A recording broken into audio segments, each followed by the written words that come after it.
come in to see you guys, he had just started his warm-up, and they thought, we think he's going to go. So I told you guys, I think he's going to go. As he continued through the workout, I think the more and more dynamic he tried to get moving, it obviously started to bother him. They came to me after, said, listen, he probably can't go. So I apologize for doing that. That was the word I got, that it looks like he's going to go and that he was cleared to go. I think he was really trying to push himself to play, is what the issue was. And I think he was trying to work his way through it. But I think, like I said, as he got through his workout on the court after a period of time, I think he just felt like he couldn't go. So that's why there was a little bit of a mix-up. Did you prepare for this one as if he was going to be in the lineup, and did you have to change? How much did that change? I think you always prepare when a guy misses shoot around and he's got to go through his pregame warm-up to get ready to play. Right at that point in time, you're already looking at stuff. So even though it was right when I told you guys, I found out for sure he was out when I left you guys before the game. But we had already discussed and thought about, after our shoot around, okay, if he can't play, who are we going to start? How are we going to rotate? So I did do some of that. It wasn't like it was just like it happens. I think anytime you get a situation where you got a guy that's going to be, quote unquote, a game time decision, you're already thinking about the possibility of him not playing, and I think we did that. So I apologize, for the confusion. There was nothing there other than the fact that he was trying to play. It looked like when he got out there, he was feeling okay, but the more he did, it became a little bit of a challenge for him. So again, I appreciate Zach trying to get himself ready to play and trying to work his way in there, but I just don't think felt like he could move well enough. It didn't look like he was out there on the bench. The second half, was there anything wrong? Was he going through? In the second half? Yeah. I don't know. I think what ends up happening for a lot of those guys is they work out. Obviously he can't run around, but he'll lift and they'll do treatment on him and they'll do some of those things. So he may be out there for the first half and then the second half they'll work on him. So my guess is that they were probably doing some kind of therapy with him and maybe he was lifting, but I don't know that for sure. But that's generally when a guy misses a half, what happens. You talked about having the backup plan without him, and it did seem like offensively you guys were able to make that shift in the second half. Just what do you think was different between? Yeah, I think with our group, it's like, first of all, we've been in a lot of these situations of late where we've come out in the first half and have shot the ball really poorly. I looked down at the stat sheet. I think we were 4 for 23 maybe from the field, and we were like 2 for 11 from 3. And, after a while, I think when that happens, it gets a little bit deflating. I thought what helped us is Kobe started to make some shots to close the half out. Obviously we cut into the lead. You're going to get down the way we got down when you don't shoot the ball well from anywhere.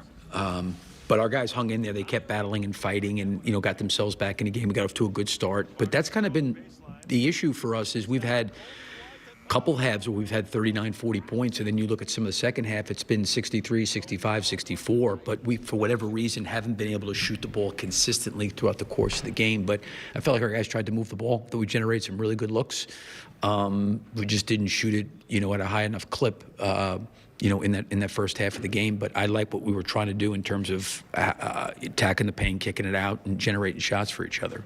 You talked about kind of the defensive game plan on SGA. How do you feel like you guys executed that tonight? The first half seemed like you were able to kind of load him up and make him take tough shots, and then he's just still making them. Did you feel? Yeah, I think that we kind of did a couple different things. I think when it got a little bit tough, to start the third quarter, he had maybe scored 5 or 7 quick points.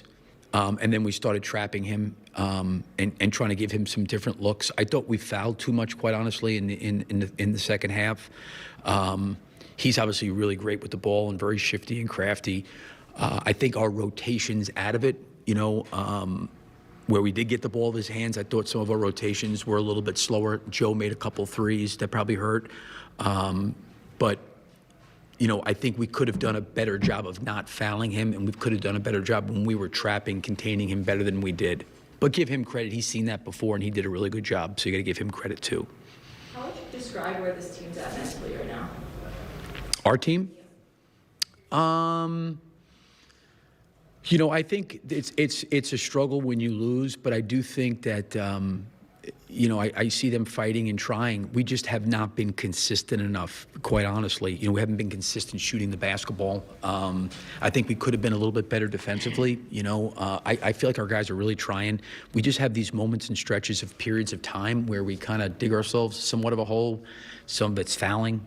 Some of it's give up some long rebounds in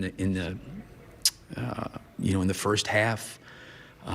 Didn't shoot the ball well at all in the first half with 39 points. But, then we come out and for some reason the ball starts going in the basket and we start doing some things. So we just got to keep fighting through trying to work towards being more consistent. Really, I think that's all it is, in my opinion, is, again, it's hard to overcome 4 for 23 at a certain point of time in the first half and 2 for 11 from 3. It's hard. But you know what? They're fighting and they're battling and they're trying and they're competing. And, we were obviously down a really good scorer in Zach, but, I give our guys credit. I think sometimes it gets a little bit deflating with him in shots. Of course, they're professionals. They want to put the ball in the basket. They work hard at it. But at the same point, I give them a lot of credit for staying in it and battling their way back into the game. We just couldn't quite make enough plays to, get over the hump there, so to speak, and get a little bit closer coming down the last maybe 2 minutes.